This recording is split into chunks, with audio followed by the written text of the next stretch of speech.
Hello and welcome to the Game Theory Podcast. I'm your host, Sam VECENIE. We are presented by The Athletic and CLNS Media. Today on the show, we've got good friend of the program, Blake Murphy, back on. We're going to preview the Atlantic Division here. We're going to get into that portion of the NBA schedule where we run down all 30 teams within the context of their division and talk about them for right around 10 minutes or so. Maybe some teams will get a little bit more than that. Some teams will get a little bit less than that. Before we get into this Atlantic Division, how's it going, Blake? It's been a while since I've talked to you. Yeah, been since what? Since Vegas Summer League? Probably something like that, yeah. Yeah, big things happening on your end, with The Athletic? Yeah, no, I'm pumped. We're going through some small preview stuff right now, trying to get geared up here, and I'm excited to be working on the back end right now and getting content together for the masses. It's going to be really great, I think. That launch is going to be October 1st, which I think is worth noting on the Fieldhouse side. So everyone subscribe to The Athletic. I think that it would help both Blake and I, because Blake occasionally writes over at The Athletic as well. So, no, please, everyone subscribe. Yeah, and all's good on my end, man. Trying to enjoy the last little shred of downtime. You know, Eurobasket's still going on, so those are nice early mornings. But otherwise, trying to enjoy this last two or 3 weeks. I've also gone through like a Costco-sized box of Hall's throat lozenges the last couple weeks. I have this. I know, I'm not even sick anymore, but I feel like Dwayne Casey mid-season where you literally don't talk to him without a throat lozenge in his mouth. Yeah. So I feel for him now. I know, when the coaching slips in January, February, that downtime of the season, now I know why. You don't want to talk with a Halls in your mouth for months on end. I might have to look into that because occasionally my voice starts to go cracky like that. That's funny. So we're going to do the Atlantic Division today. Like I said to Blake before the show, I'm going to kind of introduce what we're going to do here.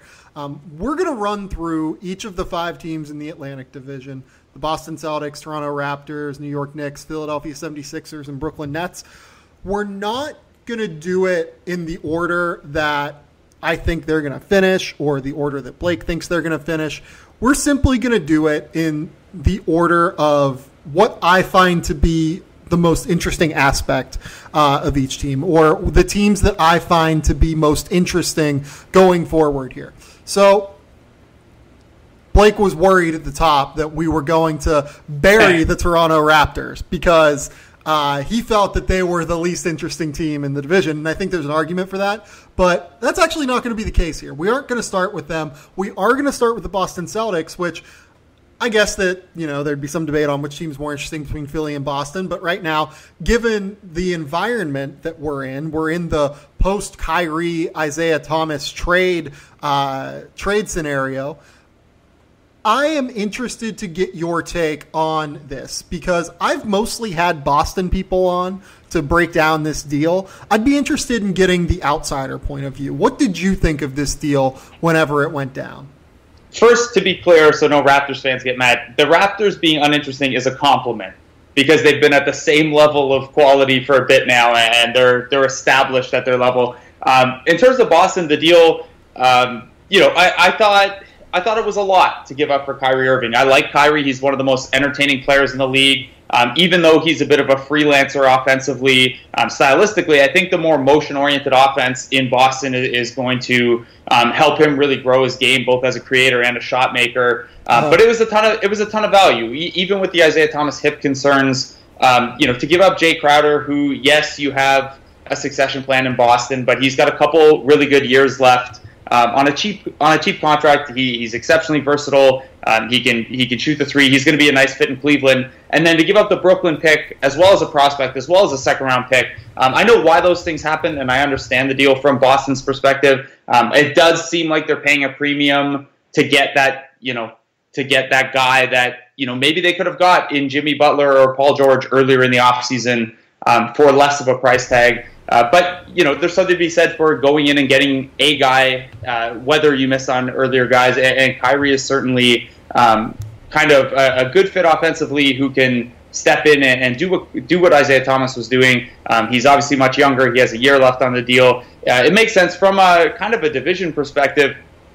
It's interesting in that I don't think it makes Boston any better for the 2017-18 season. Right. But I do think because Kyrie's younger, because he has that extra year at only $20 million in 2018-19, I think Boston's now set up really well for the event that if LeBron leaves Cleveland in 2018, it's hard to see a team matching what Boston can put together, especially if they cash in more of these assets that they have ahead of 2018. And that's kind of what the Raptors were looking at when they were extending this 3-year window with their core, was this 2018-19, 2019-20 post-LeBron, pre-76ers come up window. So that's kind of Boston's now, I think. If LeBron leaves, which everyone seems to think is going to happen, you think it's Boston's conference to control for a year or two after this season. Yeah, no, I think that they are in particularly good shape to take that rung and take that next step on the ladder after LeBron leaves Cleveland, if LeBron leaves Cleveland. I 100% agree with you there. Looking more toward this year, though, because this is the year that we are previewing. Yeah, sorry. No. I appreciated that take. I thought it was actually really good. Are you concerned about the fact that Boston has now, moved on from a lot of their better defensive players? So Jay Crowder and Avery Bradley, I think, for instance, would probably be considered Boston's two best defensive players last season, with Marcus Smart being right there with them. Are you a little bit concerned that they've given up a lot of defensive value and were a team already that wasn't super elite defensively as it is? They were more of an offensive-oriented team last year, which is really interesting to say. And I know that they ended up 13th in defensive rating, but throughout, especially the early part of the year, they were pretty rough defensively. Yeah, I'm with you. And they lost Amir Johnson too, who, while occasionally injury-prone and limited as a role player, he was for years a plus in terms of defensive metrics and on-off stuff. They've definitely thinned out in that regard. They still have Marcus Smart. They have Jaylen Brown, who I'm really high on. I think Marcus Morris is, maybe now their best option against a LeBron type as that kind of combo forward guy. Yeah. Gordon Hayward is a solid enough defensive player, pretty underrated on that end. Shocked looking at the player type why he'd be underrated defensively. And particularly if they're going to play Al Horford at center to start games, which it sounds like now, it looks like defensive rebounding is going to be a weakness for them once again this year. So not only are they down some defensive players on the perimeter at the forward position, they're probably going to be a team that struggles on the glass too. So, maybe they're betting that Kyrie, with a greater feel of control over this team and entering his age 25 season, takes a step defensively. Maybe they're really high on Jason Tatum's ability to step in and defend right away. And they should be high on Jaylen Brown as well. That's definitely a big question mark. And I think this is, interestingly, a team that's going to be built more on the offensive end again this year. Yeah, it's a lot of youth that you're counting on defensively at this stage, I think. Even Marcus Smart, who has developed into a very high-level defender, I think he's still probably a year or two from reaching his peak defensively. You know what I mean? Just kind of learning those angles that it takes perimeter defenders years and years to kind of develop. Jaylen Brown, like you said, he showed a lot of promise defensively last year, but he's still probably a year or two away from being a totally effective perimeter defender just because of how difficult it is to defend perimeter players at a high level in the NBA. Those guys can really just kind of get angles on you and just kind of dominate you if they get any sort of advantage at all. If you make even the slightest mistake in terms of your footwork, you can just get roasted. And maybe there are a couple other guys. Maybe they do have some faith in Marcus Morris as a defensive player from a size perspective. I understand that. I've never been a huge fan necessarily. They also bring in Daniel Theis, the guy from Germany who was the German Defensive Player of the Year in his league. I think you're asking a lot of him to step in and be effective defensively in the NBA. Al Horford's always been an okay defender, at least in the later stages of his career. Early on, he was a better defender. Now he's only average, I would say. Gordon Hayward, I would say, is a slightly above average defender, but not necessarily anything to write home about anymore either. all in all, I think that that's the biggest concern, though. There's that, and there's the way that these guys mesh together, and I think that the meshing kind of plays in particularly with the defense, right? It takes guys a while to learn how to play help defense together, and I'm worried the Celtics are going to take some time to adjust on that level. Yeah, it's a lot of roster overhaul, right? And it's a lot of young guys. Like 9 new guys, right? Yeah, and however intriguing they are, and you mentioned Tyson, I'm always going to be in the tank for guys with full arm sleeves. Semi Ojeleye, another guy who comes in and looks like a good defender, but the metrics weren't in love with him at the college level either, and he's probably going to take some time and, probably doesn't figure into the rotation out of the gate. And you look at their big man depth, and like Aaron Baines is a nice, tough guy. Dancing Bear is a lot of fun, but they don't really have, if their perimeter guys struggle, it's not like they have a ton of rim protection either. So, I'm with you, man. It's going to be a concern. It's going to take some time. And then what's interesting to me too is, look, Boston has a very easy schedule by way of being in the Atlantic, being one of the better East teams that's going to play a heavy East schedule. They have the biggest rest disadvantage on the season, though, and that's I think there are 31 games where they have a rest disadvantage versus only 17 where they have the rest advantage. So that's going to be a case too where a lot of times they might come in a little tired too, and so it's not only how they're going to mesh; it's going to be how much they can rely on this depth. And when you add 9 new guys, and a lot of them are young, and this is a consistent story for at least 4 of the teams in the Atlantic Division relying on youth for depth, and it's kind of the nature of where the salary cap has forced second-tier teams to go. But yeah, Boston's going to have some questions to answer in that regard, and Brad Stevens deservedly gets a ton of credit for the job he's done as a coach, and he's really going to be tested, over the first couple months of the season and how quickly he can get these guys playing a cohesive defense. Offensively, I think it's going to come together a little more easily. Yeah. You add Kyrie and Gordon Hayward, and even when you take away what you've lost, they have enough dynamic pieces offensively that I think that'll come along a lot quicker for them. Yeah, and their dynamic pieces offensively, to me, do fit reasonably well together. Like Kyrie, I think we're going to see a little bit of a step forward with him in terms of the way that he is able to create for others. I actually like the steps he took in terms of his vision whenever he was asked to play that role in Cleveland. I think that Brad Stevens is going to ask him to play it a little bit more. But even if Stevens doesn't ask him to play it more, both Gordon Hayward and Al Horford both have a lot of experience at initiating the offense from the high post or the wing, and being able to, in Hayward's case, kind of run off of ball screens and create for others and get into the lane. Or Al Horford being able to really, really dish from the high post or even occasionally from the low post, even though he doesn't really play that role that often for Boston anymore. Marcus Smart can also occasionally take over some point guard duties as well. So I like the fact that they have a lot of unselfish guys next to Kyrie Irving offensively. I like the fact that they have basically all of the shooting in the world with Kyrie, with Gordon Hayward, with Al Horford. Marcus Morris can step back and knock down some threes.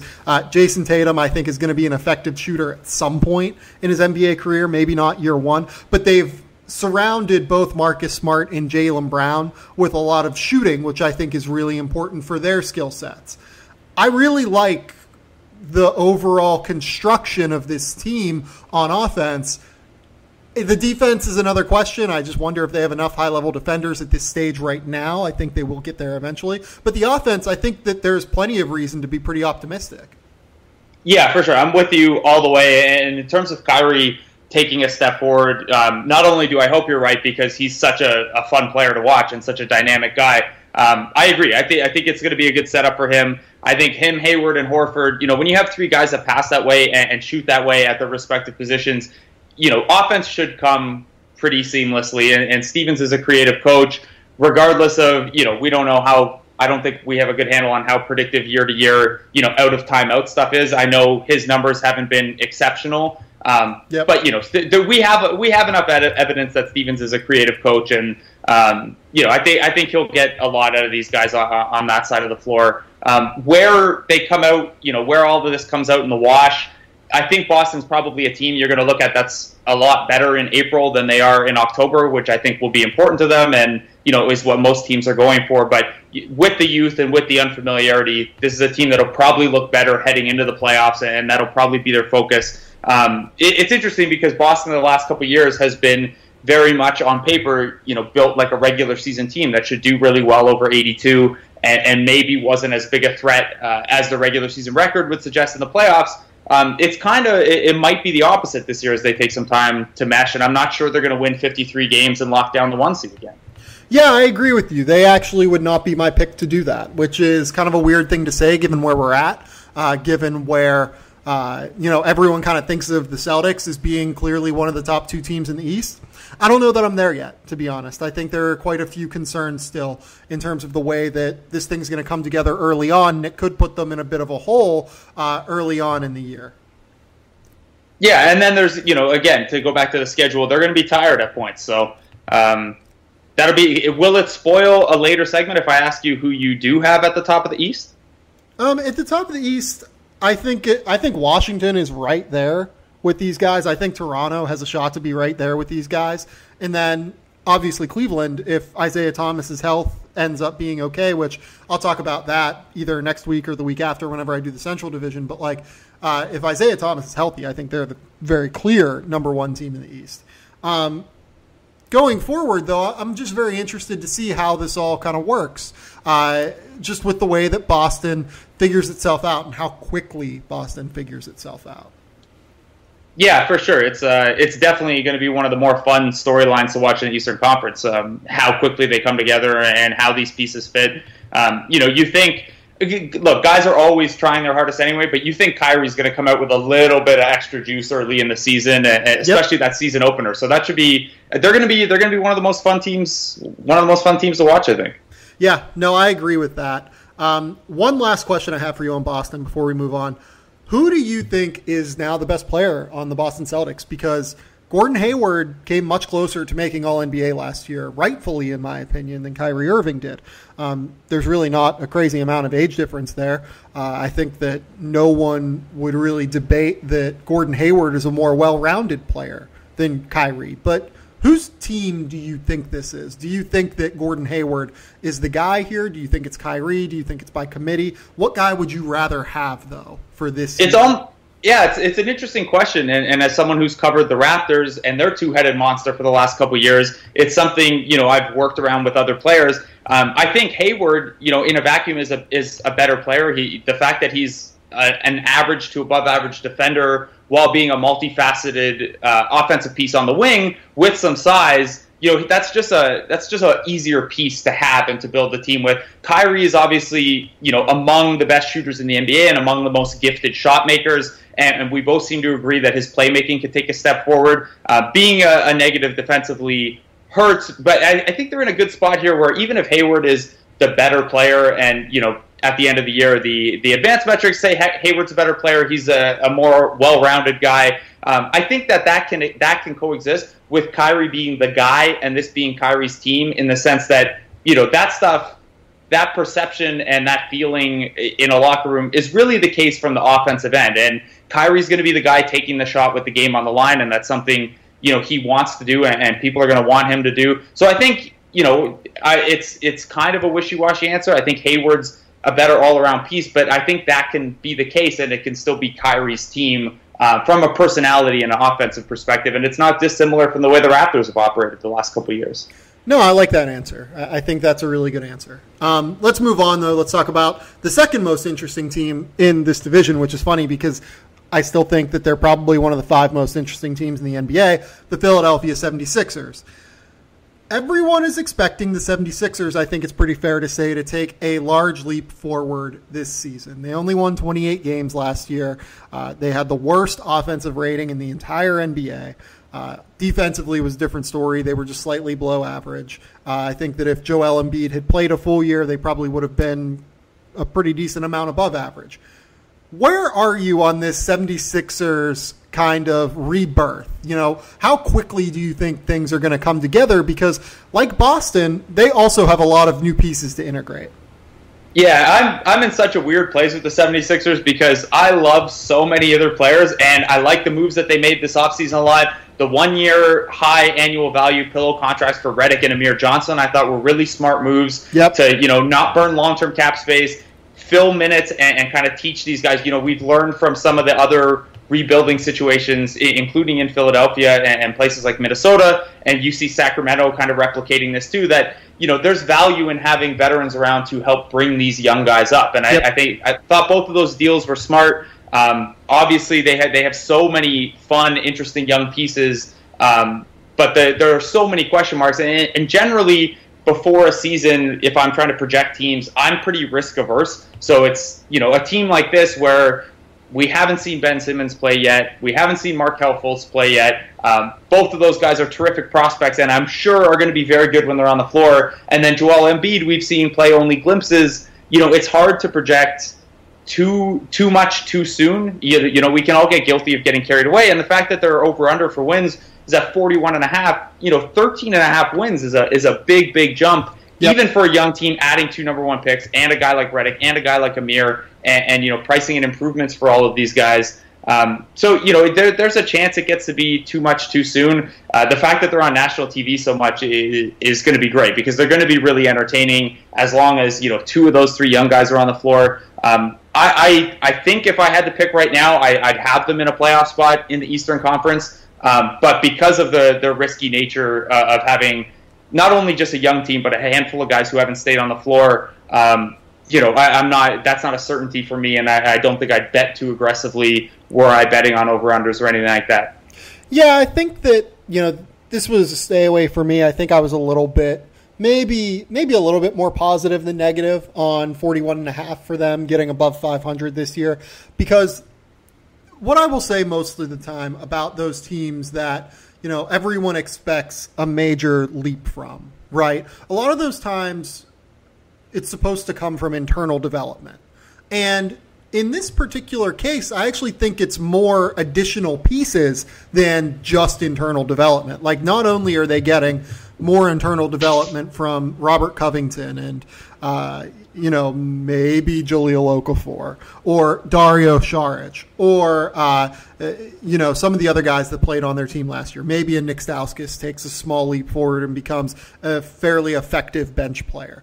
They're also going to get them just in the form of like better players on the floor more consistently, right? Like you're going to get Amir Johnson being on the floor and being able to actually help out defensively and help out with rotations. You're going to get JJ Redick actually helping them space the floor, which has been their biggest weakness as an offense going forward.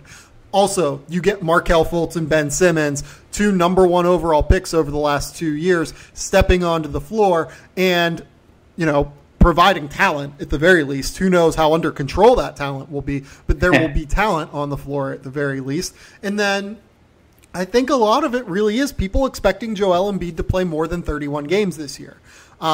If he plays more than 31 games, let's say if he plays 65 games, I don't think there's any question that they're going over 42 wins. Like, I just believe in his talent that much. Yeah.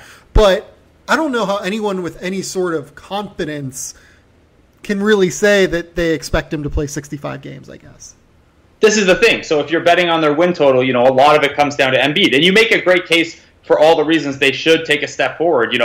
13 wins sounds like a lot, but how many wins is Redick worth over a Hollis Thompson? How many wins is Amir Johnson worth over a rotating cast of waiver wire centers, right, and additions like that? But yeah, everything, Embiid is probably, I like Fultz and Simmons, but Embiid is probably the highest upside and the biggest star on this team. So much is going to come from, and not just from performance, but so much stylistically and how they play is going to come from how much he's on the floor. So, yeah, I'm with you. I'm super optimistic if everyone is on the court, what this team could look like, and it'll be a ton of fun. And they'll probably be a really tough out night to night, because I think Brett Brown has done, during all these bad times, he's done a great job of making sure these guys, fight and play hard on defense and things like that. And now that there's talent to kind of raise the floor, I think this is going to be a tough team to beat. But yeah, I'm with you. I can't invest too heavily when there's so much injury risk at play, especially at the top, and it comes at the top end of the roster. I was talking to Nick Stauskas last week, actually, and man, the excitement that these guys have is palpable. Like, he said he's been talking to the guys, as these moves were coming down, and everyone is so excited to get going. And this was, 3.5, 4 weeks out from training camp, and they're already champing at the bit. And Yeah, so it's exciting from that perspective, too, that the guys who have been here and kind of been through it, including Brett Brown, it's going to be nice that things are probably going to take a step forward in, the whatever percentile outcome where Embiid plays 50, 60 games. So I don't know. I think it'll be one of the better stories of the season, although it has the potential to be one of the worst stories, too, if Embiid ends up only playing 30 games again, I guess. So, yeah, I kind of just want to call out Joel Embiid just for being ridiculous again here. It's amazing. His per-minute numbers last year were like 29 points, 11 rebounds, 3 assists, 3.5 blocks. Like, if you guys remember from the podcast I did ranking the top 25 players 23 and under, he's the only person in NBA history that has ever done that, like, for a season. I know that his season was extraordinarily short, and I think there's plenty of reason to expect negative regression there, just because he's going to have to play more back-to-backs. His body will wear down a little bit more. Really, how many players can actually play at that level for that long, that period of time? I think that's certainly up in the air. But even beyond that, I kind of want to call out just how much better this team was with Joel Embiid on the floor last year. They were 2.5 points better offensively. They were 9 points better defensively with him on the floor per game or per 100 possessions last year. And that kind of goes across the board. They were, considerably better on the defensive glass with him on the floor. They were considerably better with, blocking shots with him on the floor and protecting the rim with him on the floor. An interesting area where they were a lot better, we think of Embiid as this extraordinarily high usage player, right? Like we think of him as a guy that ran a 36% usage rate. They were kind of just funneling everything through him. Maybe that would hurt their ball movement, but they actually had a 4% higher assist rate with Joel Embiid on the floor last year than when he was off the floor. So to me, the sky is the limit with this guy. If he's on the floor, this team's ceiling is non-existent even this year. Like you could say 50 games is a win total, and I'd be like, okay, if Embiid plays 70 games, sure, that might happen. It's just crazy to me.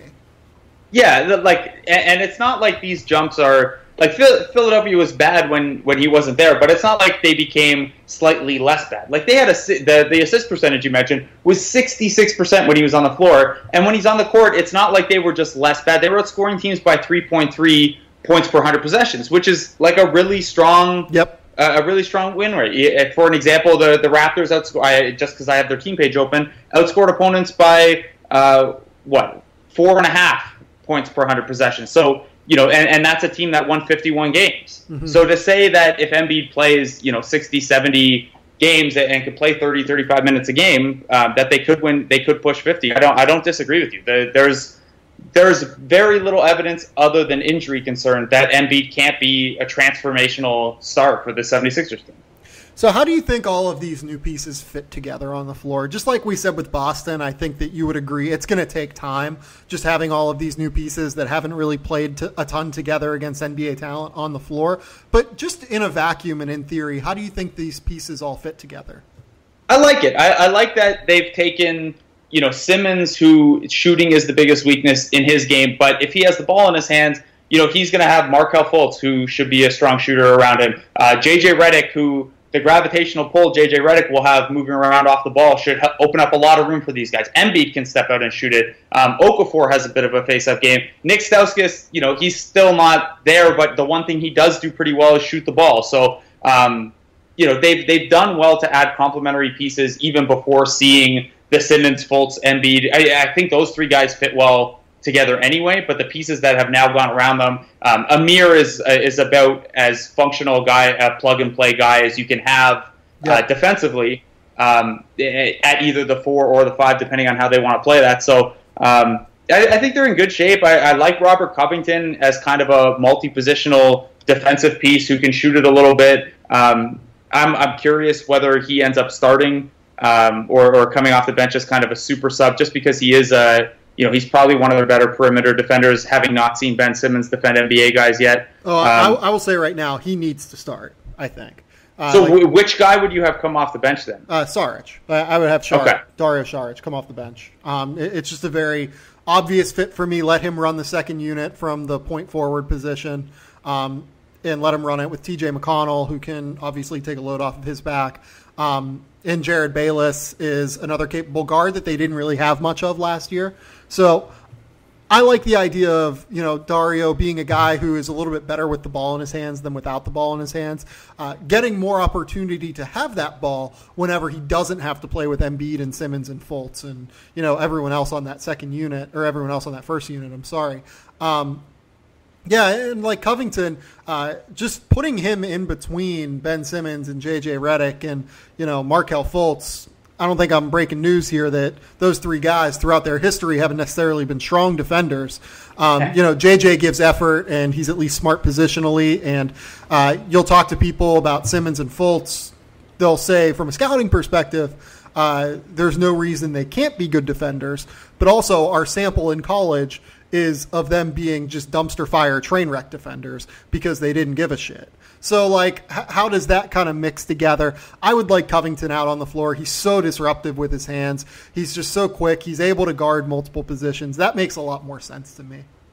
Can I ask as a follow-up? I agree completely, by the way. I like Saric off the bench.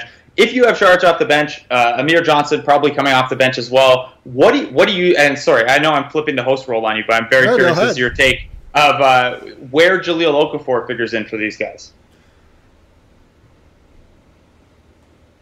I'm just letting the silence go because I really don't know. Yeah, no, I have no idea, to be honest. Like, Jahlil Okafor is one of the most interesting lower-end NBA players to me that I can remember because I still think he can be, like, God, I don't want to. Do I? Yeah, I'll say it. Like, I think he can potentially be an NBA starter still at some point. 76ers fans are probably going to stab me the next time they see me for saying that. But if he's in shape, which he apparently is now, just seeing photos of him, and if he is focused on basketball and is watching tape and is, really just honing in on the game of basketball and learning how to play positional defense and keeping his body in the shape to where he can actually move his feet a little bit and not be a plus on the perimeter, but just not get fucking roasted on the perimeter. Like, if he can do that, I think he can be an effective player. We've seen what his post-up game is. We've seen that he's developing a face-up game. Like, it's all about just staying in shape and being prepared for every game and being prepared for every opponent. If he can do that mentally and can do that physically, I think he can play. I just don't know what the role is because with Amir Johnson, I actually like his fit better with Rashawn Holmes, who can kind of step out. He can shoot a little bit. He's extraordinarily athletic, but the problem is that he's a little too small and can't really protect the rim all that well. So you kind of have to play him at center, but he's not really a center. Amir Johnson's big enough to kind of handle a lot of that stuff. So I like those two fitting better, so it kind of leaves Okafor on the outs. I don't know what they do with him, to be honest. Like, if I was them, I'd be trying to trade him to, like, Chicago. Like, Chicago could use him. Or there are a couple other bad teams out there that could use him. You know who could really use him? A team we're going to talk about later in Brooklyn, because their front court looks like a nightmare right now. But with how Philly is constructed, I just don't know what they do with them. Yeah, me neither, and I'm with you. And you look at the teams that could potentially use them, there are enough teams, especially in the East, kind of intentionally bottoming out that taking a flyer on Okafor, just like with 2 rookie scale years left on his deal, I mean, he shouldn't be hard. I guess the Sixers won't be that motivated to move him for nothing, but it shouldn't be that tough. Someone should take a gamble. 20. Defensive concerns and everything, but 20 points per 36 over nearly 3,000 minutes in your first 2 years. He's clearly talented enough to at least take a longer look at in a different situation, I think. Look, like, we all get very excited about efficiency, and we all get very excited about being able to play defense. But there is still a role for a guy like Enes Kanter in the NBA, and I think it's actually a really high-level role for a guy like Enes Kanter in the NBA, who has shown that he can just get his bucket when he needs it. He can do it in the post. He can stretch it out and shoot a little bit. I think that's the key with Okafor. He just needs to keep adding to his game offensively. He can't just be a pure offensive post-up threat. Needs to continue to showcase more passing ability. Really, the key is, though, he needs to be an effective defensive rebounder, which has been a significant problem for him in the past. Like, you can't be a shit rim protector, a shit defender on the perimeter, and be an awful defensive rebounder. Like, Enes Kanter, for all of his faults, he swallows rebounds. Like, he at least ends possessions whenever he gets blown by and a team misses a shot. Okafor hasn't really shown the ability to do that yet, and I think that's a significant concern for his game. Yeah, for sure, and I'm sure it's going to come up when we talk Toronto, too. Same thing, similar thing with Jonas Valanciunas, where elite defensive rebounding and offensive rebounding in his case, that papers over some of the deficiencies in a player type like that. So, well, speaking of that, let's just move on to them, because like you said, this is a boring team. I actually don't think this team's that boring this year. No, I don't mean boring. I mean boring in the sense that it's going to be the 5th year in a row that they're at roughly the same qualitative level, and there's not a ton of there's a lot of subtractions from the roster, but CJ Miles is the only really notable addition, and the Lowry, DeRozan, Valanciunas core is kind of, we know what this is going to look like, and all the talk they gave to the culture reset didn't materialize in much in terms of roster changes. So I didn't mean uninteresting in the sense that they're boring. It's just they're in this division. I think they're probably the most known commodity in terms of what they're going to look like and the level they'll perform at there.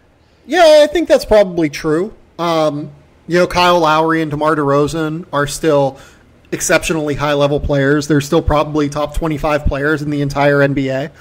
Whenever you have 2 top 25 players in the NBA and you can mix out that roster with Serge Ibaka and Jonas and, like you said, CJ Miles, Norman Powell's a guy that I've always really liked.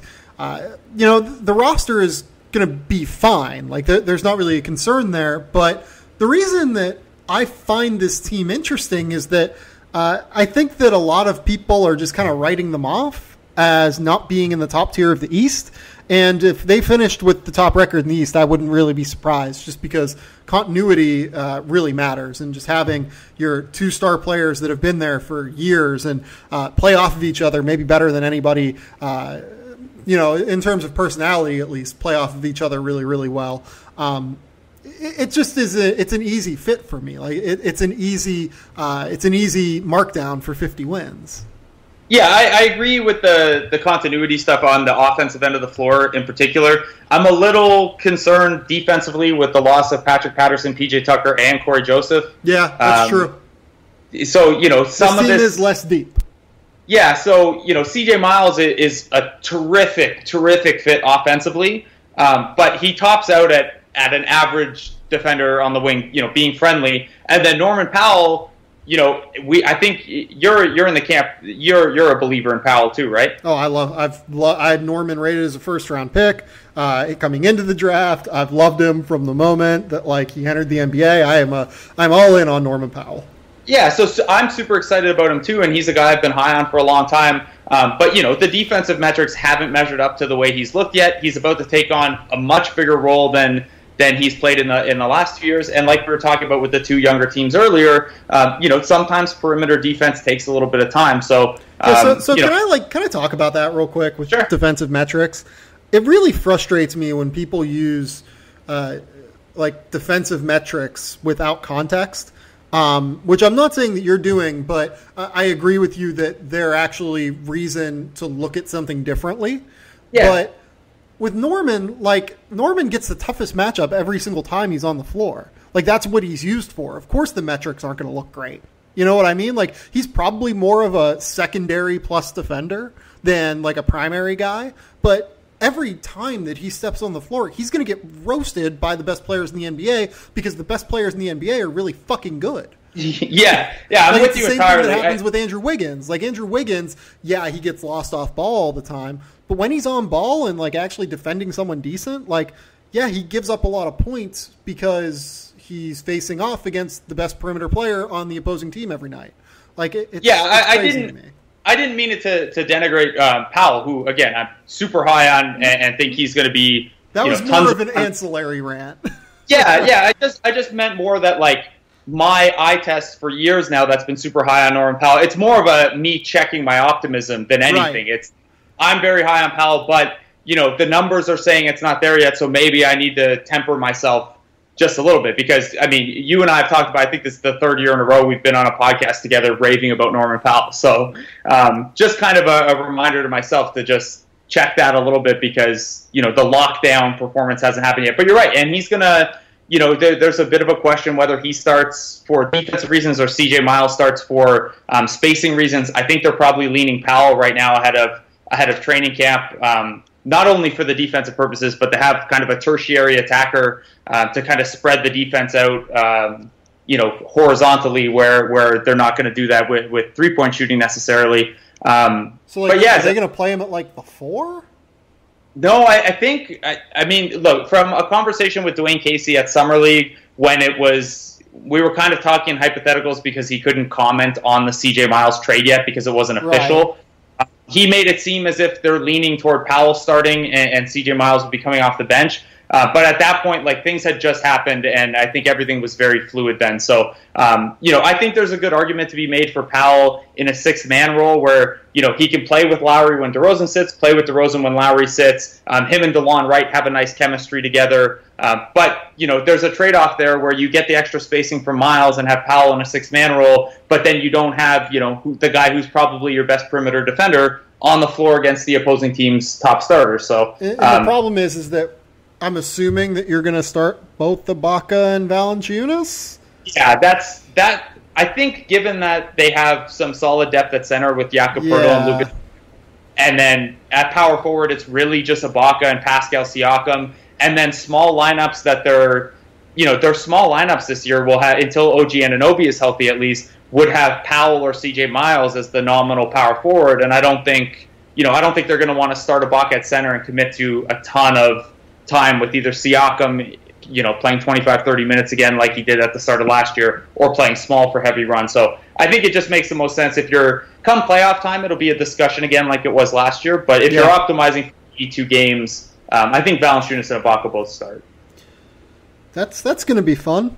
Yeah, it's going to be interesting anyway. I mean, like, the problem with that is that neither of them can really move all that well anymore. Like, Ibaka, has this reputation as being this agile, athletic freak, but that's just not the case anymore. Like, he is, he's just slower. Like, he's bigger now. He is a bigger frame.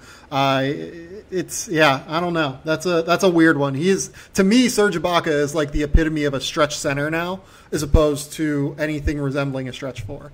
Yeah, I agree with you. That would be the best way to use Ibaka, and I think their closing lineups will have Ibaka at center. Yeah. It's just a matter of, when you're playing for 82 games at 48 minutes, they have such strong center depth, and they don't have very much at the forward position. So I think they'll probably start out that way. Ibaka and Valanciunas, it's not going to be the best defensively. Offensively, I think it'll be pretty decent though. Like lineups with Lowry, DeRozan, Valanciunas, and Patterson had always done really well. We haven't really seen Lowry, DeRozan, Ibaka, and Valanciunas for any sample yet.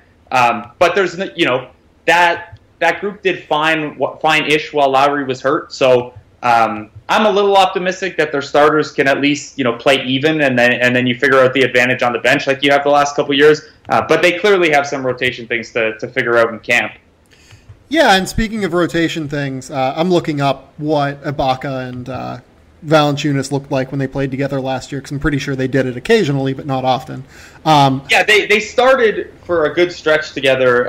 It was just that Lowry wasn't there, so those would be numbers with Corey Joseph. And it was also during that 14-7 stretch where their defense was elite, but they played against some really cupcake competition. So we really don't know what the starters might look like, other than I think the 6 games they all played together in the playoffs or something. Yeah. Speaking of kind of positional questions here, I'm very interested in what happens with backup point guard now with Corey Joseph being gone. DeLon Wright versus Fred VanVleet actually seems like a battle to me, given what we've seen of both of them so far. I would guess that DeLon Wright gets the first go of it. Do we think that will stick? Yeah, Wright's going to get the first crack at it for sure. The team remains pretty high on him, and I think he showed a fair amount last year at the defensive end, and then as a creative guy offensively. The big thing for him will be if that jump shots come along, because especially if Miles starts, you're not going to have a ton of shooting in that second unit.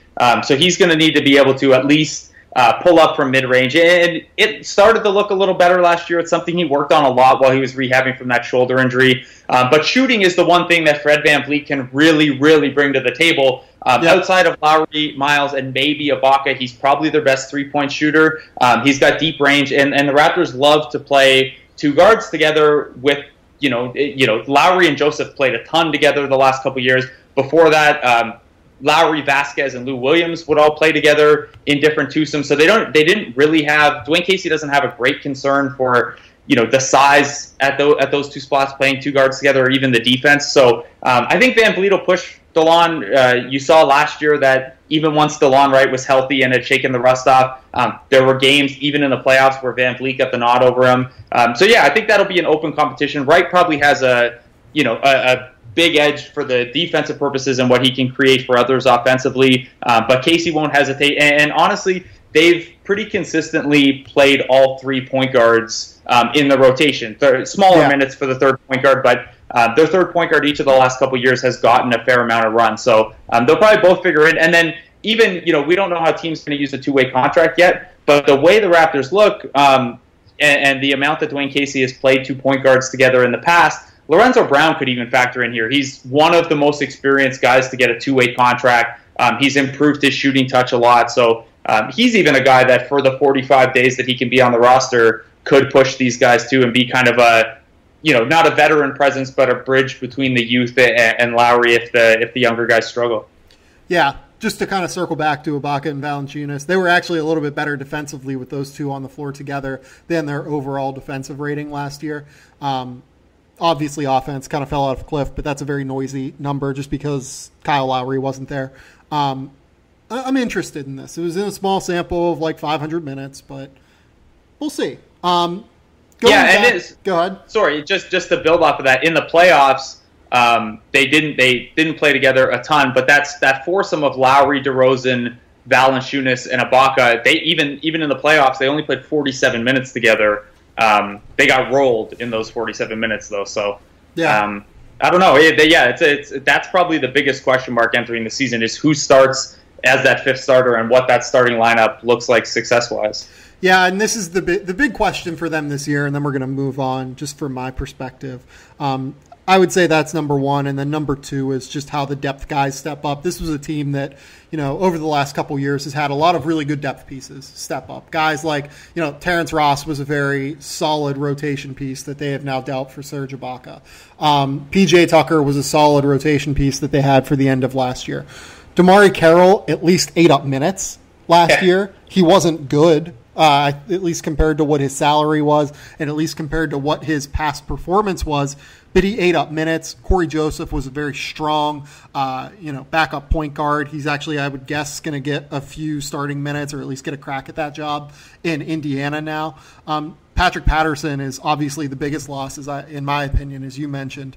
A guy who could stretch the floor as well as positionally defend really well.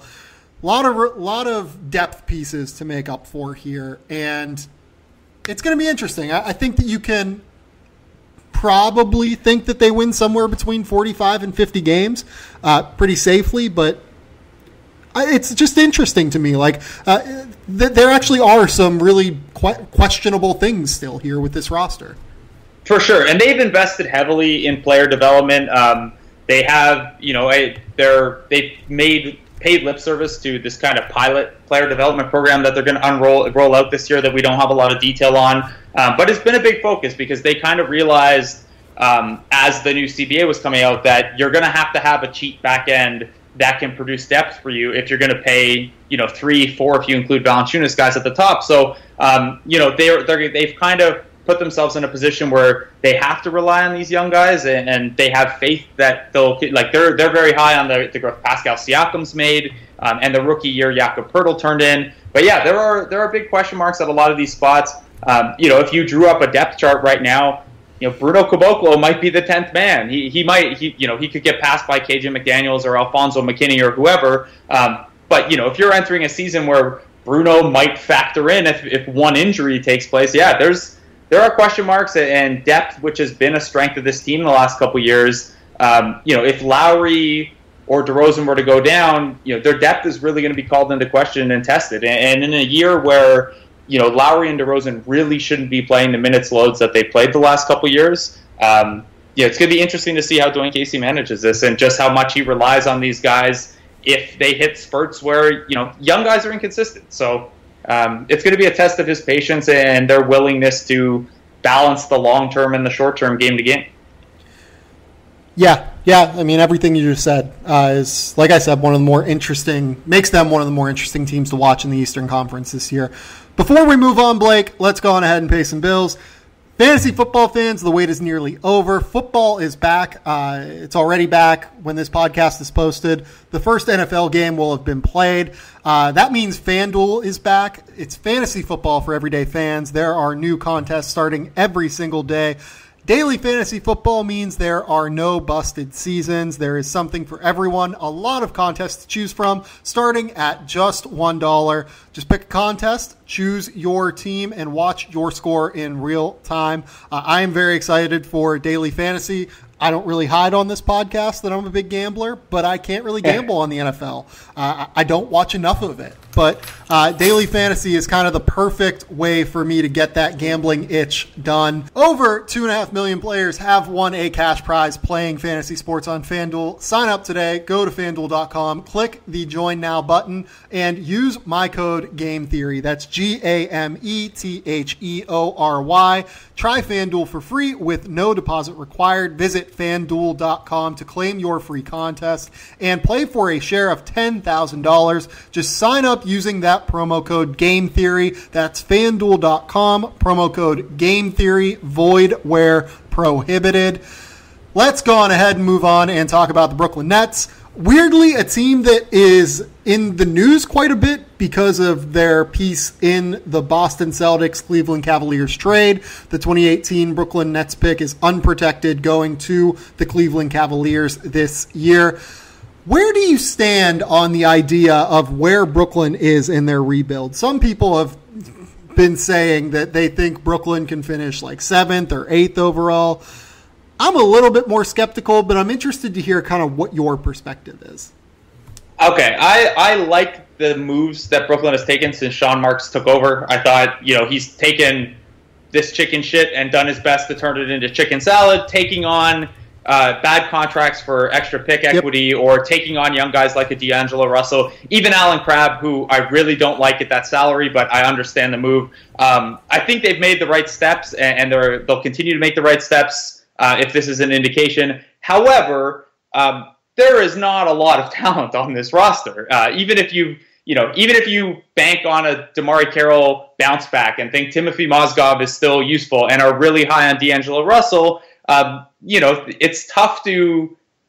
This isn't going to be a good team, I don't think, and I think they'll be better than last year, and I think they'll play a hard style. I like Kenny Atkinson. I like some of their young pieces. I like Karis LeVert is a guy that I really like.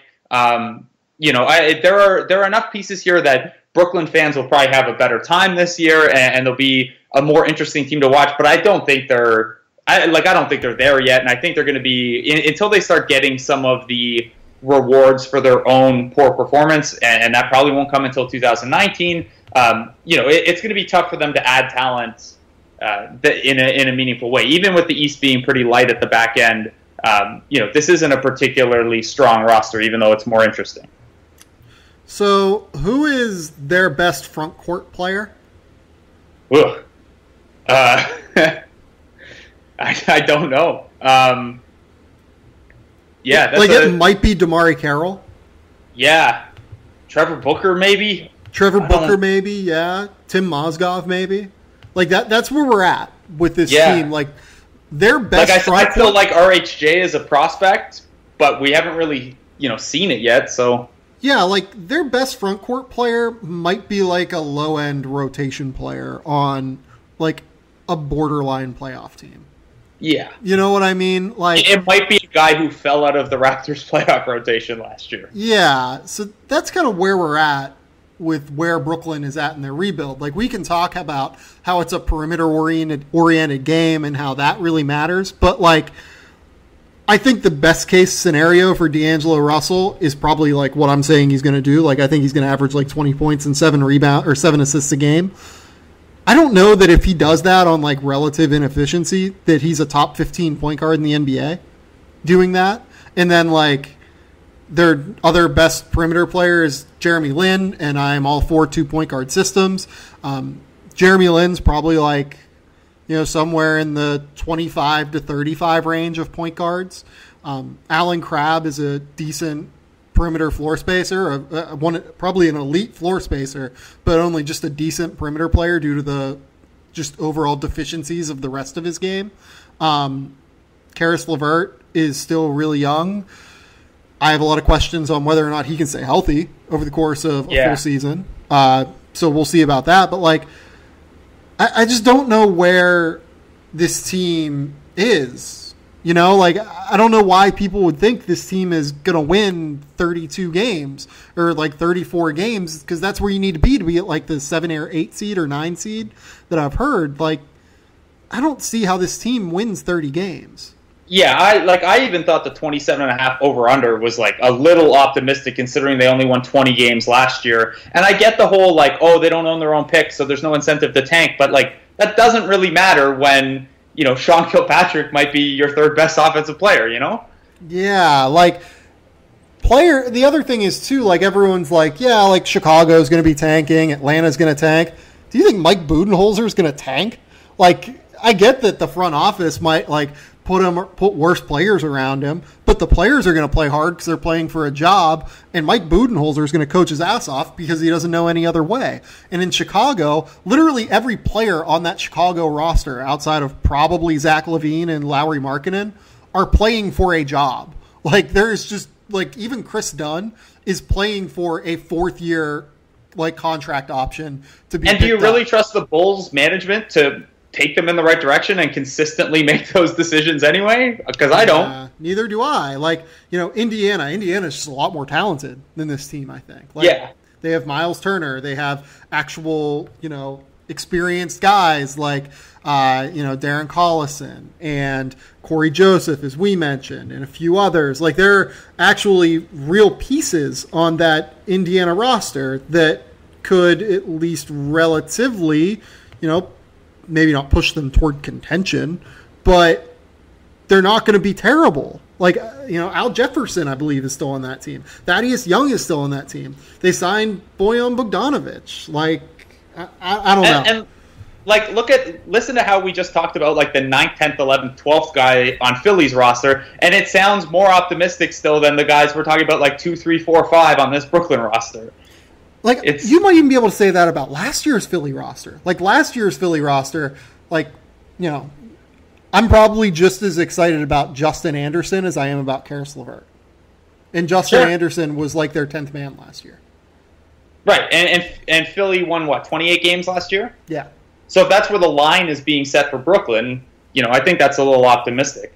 It's weird because, like, I'm very negative about where Brooklyn's going to end up. But all these guys, like, they have so many guys that if they were lower down a team's totem pole, I'd be, you know, hey, if you have Karis LeVert deep in your roster, that's an interesting guy to develop. And same with RHJ. And but yeah, if these are, you know, if people are talking themselves into this team only being a little bit away from contending for the playoffs in the East, then, like, I don't know which of these guys is hitting to what degree. I guess you basically have to think D'Angelo Russell's a superstar or Alan Crabb is, like, a very good rotation player, and I don't think either of those things are true, to think that this team's particularly close.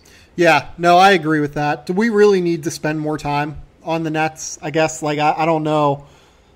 Like, they're interesting just in the way that they affect the rest of the NBA, but I don't know that their team is actually all that interesting.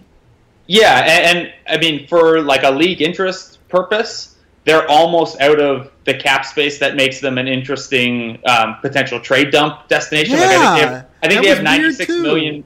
I think they have 96 million in salary after taking on Mozgov, Carroll, and Crabbe. So, like, they won't even be that big a player in the trade. Like, every year we're always like, oh, Brook Lopez could get traded or a team could dump salary to Brooklyn, and they might not even be in that mix this year. So that's the other thing, too. Brooklyn traded who was very clearly their best player, and people are expecting them to jump by, like, 8 wins? Yeah, again, you've got to be super high on D'Angelo Russell to... Like, Brook Lopez is really good.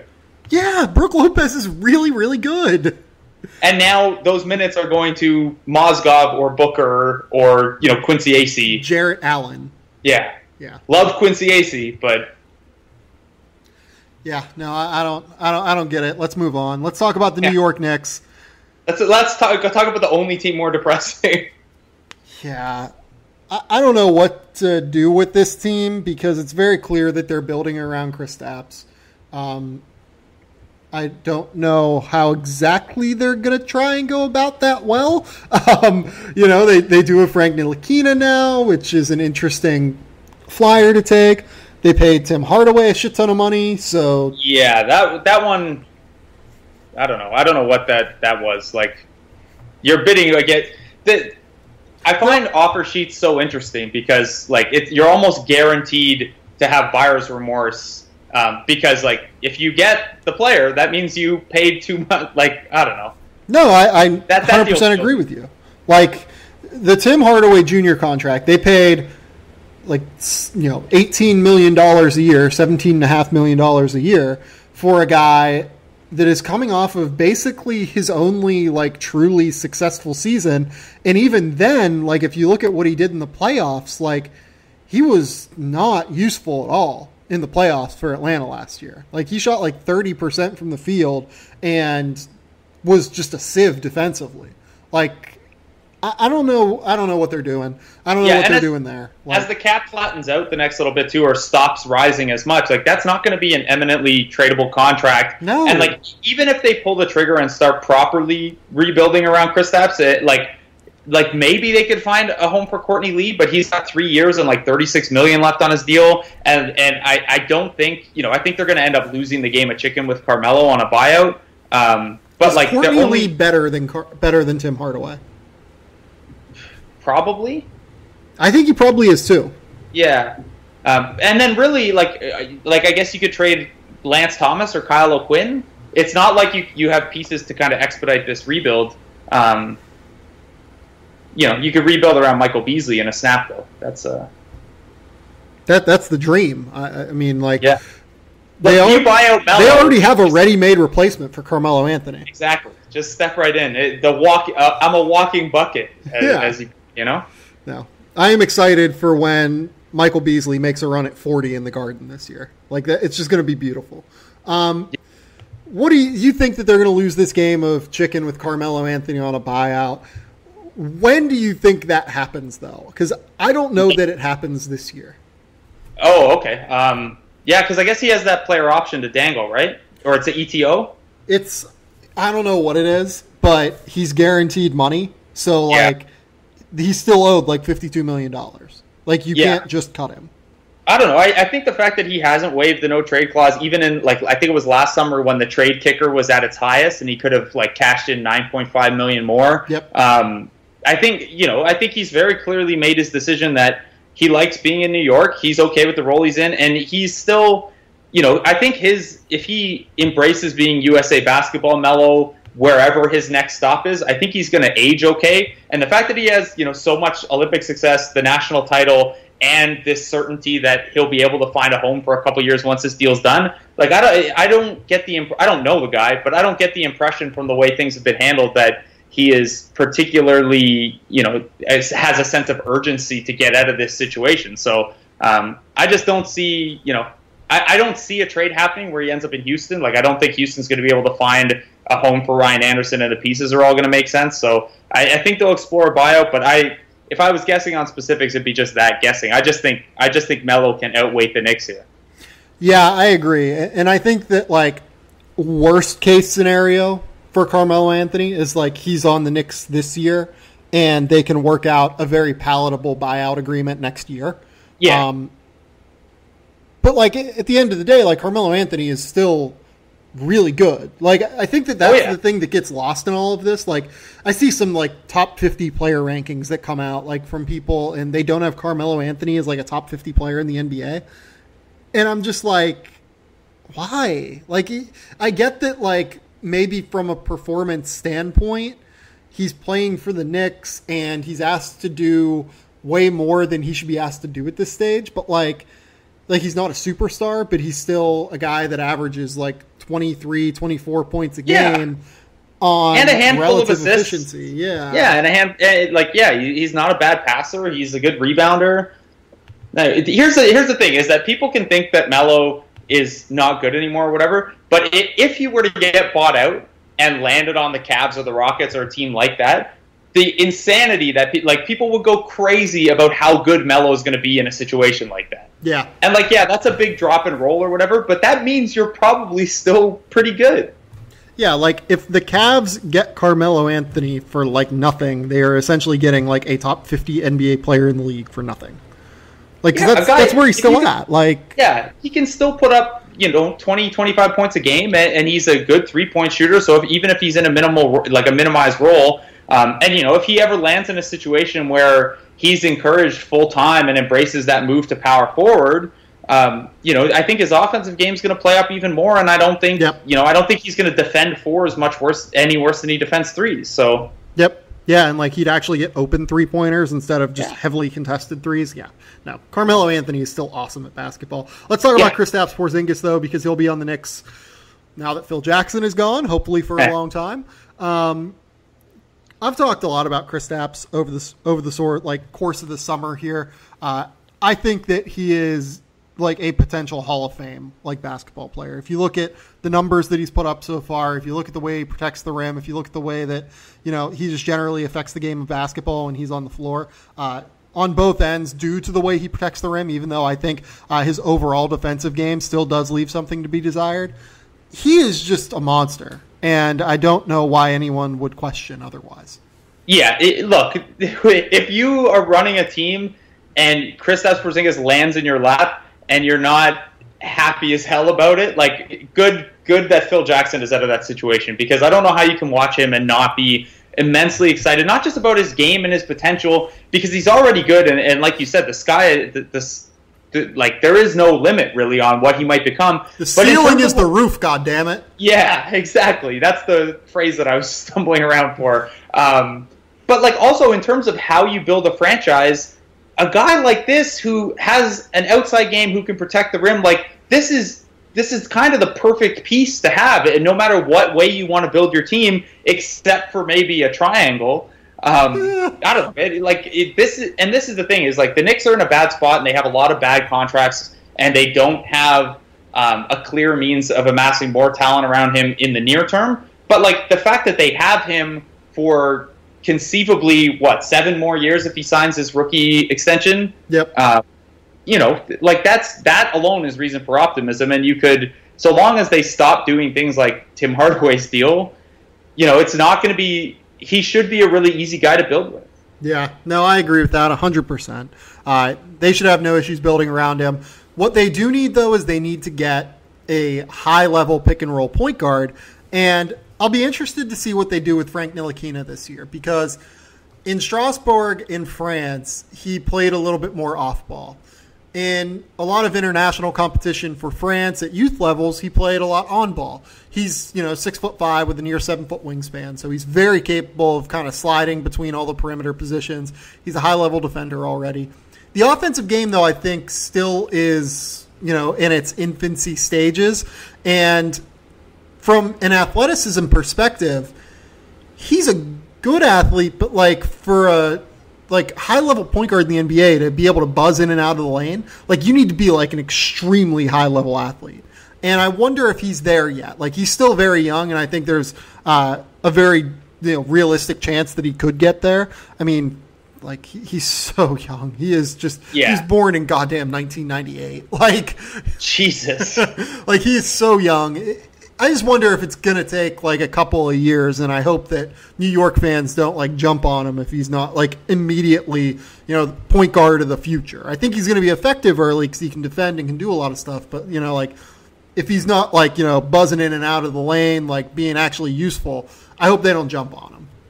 Yeah, and Knicks fans might do that, but yeah, as long as the Knicks front office doesn't do that, and as long as he and Porzingis kind of, they don't need to be best friends or whatever, but as long as they can build some sort of chemistry where hey, we can be patient, the two of us, and Kuzminskis, however much you like him, I think they look. They're not good enough to not be patient with those two guys and what they're going to build around them. So, you know a lot more about his game than I do at this point. I haven't seen a ton of him. You would have covered him a lot more extensively. So, I'll take your word for where he is in his development. But this is the thing, and it's kind of another reason the Knicks have an incentive to get rid of Carmelo Anthony, not because Carmelo isn't good, but because as long as you have him, there is going to be at least a little bit of a push to make the playoffs and make the most of his of the last of his prime years here. And they really shouldn't be doing. They should be taking the much more patient approach and not doing things like Joakim Noah's contract and Tim Hardaway's contract and. One other note on the point guard, actually more of a question for you, I guess, is Xavier Rathon-Mays looked great for Canada in FIBA AmeriCup, and he's a guy that around here we're kind of excited about. Do you see him pushing for that 15th roster spot with these guys? Do you like his game at all? That's a good question, because he was a guy I was relatively excited about early in his career at Florida State. He's super old. Like, he's like 23, 24 years old already. He took an interesting step forward last year that I thought was really important for his future. He became a much better defender last year at Florida State. I think he was actually all ACC defensive team, which I think is the role he has to play to become an NBA player. Like, he needs to just kind of buckle down defensively and occasionally be like a useful offensive piece who, maybe can like get into the lane and knock down like mid-range shots from time to time. Was he knocking down threes like for Canada? Because that was always the big thing. He shot pretty poorly in the first two games of the tournament, and like Canada did not have a good showing. But he played the distributor role really well, and he was all over the glass. And he defended well. So I came away from that small tournament more high on him than I had been. Like, in terms of, like, maybe he could crack the roster. Yeah, the passing every year really improved at Florida State. That's a really good point. The scoring never really got there. The shooting never really got there. Maybe he can be like a distributor defense type, third point guard, but I'm a little skeptical on that, to be honest. I have to pull for it. We have so few Canadians in the NBA still. Like, I know it's the second highest number outside of the United States, but we got to pull any of these fringe roster Canadian guys. I'm obligated to pull for. I'm trying to think. Are there any on like Brooklyn or the Philly? Are there? Well, Philly's got Stauskas. Yeah. And then the Raptors have Kyle Wiltshire in camp, though I don't think he has really much of a shot of cracking the roster. No, I mean, he's not going to make Toronto, but like, I would be a little bit more excited about Kyle than I would be about Rathon-Mays. Okay. Yeah, I mean, look, when you can shoot 11 threes a game in the D-League at like a 40% clip, that's a good skill to have. Yeah, Kyle's a shooter, man. Like, I know part of why the Raptors brought him in is because nobody owns his D-League rights. He only ever played on assignment last year, so I think they're probably hoping they can make him an affiliate player, but whether he clears waivers is another thing. Yeah, that makes sense. Anyway, sorry to tilt this back and ask you questions. I was just curious about your take on XRM. No, I'm always happy to answer questions. I just did a mailbag podcast on Wednesday that was literally just people asking me questions. So I had to be host and like question answerer guy. So I don't really know how to react to that sometimes. How to turn out? Because I've done those ones before, and I always I don't like listening to my own podcasts back because I don't like listening to myself. But do you run into the same thing, or are you happy with how it turned out? So I actually made myself listen to it because I typically am like you. I don't like to listen to podcasts back, but I made myself listen to it because I was concerned with how it would turn out. I am going to be interested to hear what people think. I would probably not do that again. to be honest. I would probably make my girlfriend come on and ask questions instead of that. Or maybe I would open up like one of those Google like voicemail things and let people like call and leave voice messages. But that's a cool idea. Yeah. But beyond that, no, I don't know that I would do it again just out of like sheer awkwardness from my perspective. That's cool, man. I'll have to check it out. Yeah. I haven't listened to it yet. I apologize. But it just came out today, so. Yeah, no, you're in good shape, Blake. Tell the people where they can find your work, though, man. Like, you are all over the internet, and you cover the Raptors exceedingly well, cover the rest of the NBA exceedingly well. Tell the people where they can look and find you.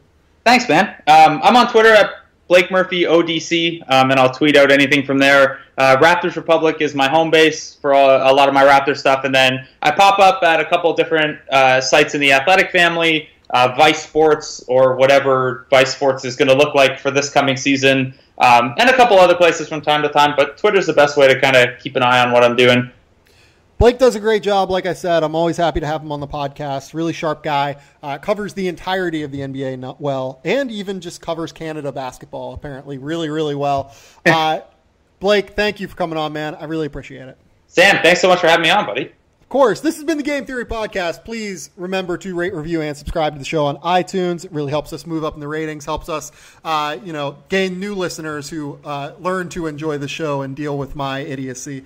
So thank you all for really kind of making the show as fun as it is. It's always fun to interact with you guys. And until next time, we will talk soon. Bye.